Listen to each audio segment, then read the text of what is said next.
Friends, welcome back to our channel. তো তোমরা সবাই জানো এবছর দুদিন সরস্বতী পুজো পড়েছিল। তো আমি প্রথম দিন বেরোইনি, আর আমি যাচ্ছিল সেকেন্ড দিন ঘুরতে।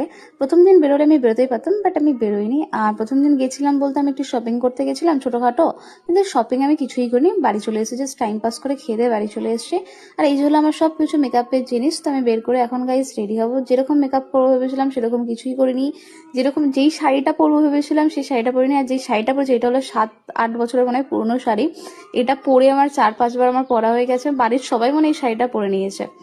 আর এসে না আমার খিদে পেয়ে গেছিলো, তো একটু খেয়ে নিয়েছিলাম। আর গাইস ইমাজিন করে আমি কোথায় ছিলাম। গাইস ফার্স্ট টাইম আমি এসেছিলাম প্রিন্সেপ ঘাট। আমি কোনোদিন প্রিন্সেপ ঘাটে আসিনি, আমি শুধু লোকেদের ফটো ভিডিও আর লোকের মুখেই শুনেছি ভাই প্রিন্সেপ ঘাট প্রিন্সেপ ঘাট। তো যাই হোক, এই যে ফার্স্ট টাইম আমি চলে এসেছি, আর এসে না এই গঙ্গার পাড়ে বসেছিলাম, এত ভালো লাগলো। আর চারিদিকে গাইস কাপেল আর কাপেল, কি বলবো, আমার যে কি কষ্ট হচ্ছিল বুকের মধ্যে, কি বলবো। যাই হোক, কষ্টটাকে সাইডে রেখে আমি তারপরে চলে আসি একটু না লেবু জল খেতে। আর এই লেবু জলটা খেতে আমার প্রচন্ড ভালো লাগে। যখন আমি ধর্মতলা যাই তখনও আমি খাই। আর এই জায়গাটাতেও আমি অনেকবার লোকের ফটোতে দেখেছি ভাই, সবাই এসে এখানে ফটোশুট করে।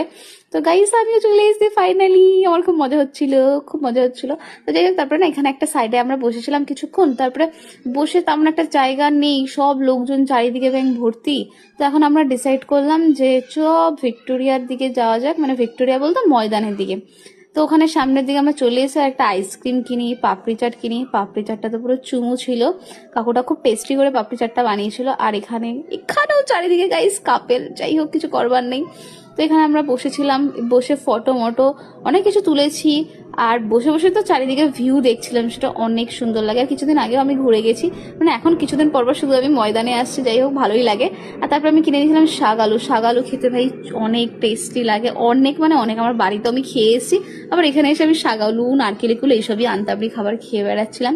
আর এখানে আমি একটু হেঁটে হেঁটে ফটো টটো তুলে নিচ্ছিলাম, রিলস করতে হবে, কারণ আমি কদিন ধরে আমার ইনস্টাগ্রামে আমি রিলসই পোস্ট করতে পারছি না। আর এখানে ভাবছিলাম সানসেট হওয়া অব্দি আমরা বসবো, কিন্তু না, আমার মা ফোন করছে, বলছে বেশি বড় হয়ে গেছিস, এতক্ষণ বাইরে থাকছিস, মানে ওইসব আর কি, যেটা বলে মায়েরা, তোমরা সবাই জানো।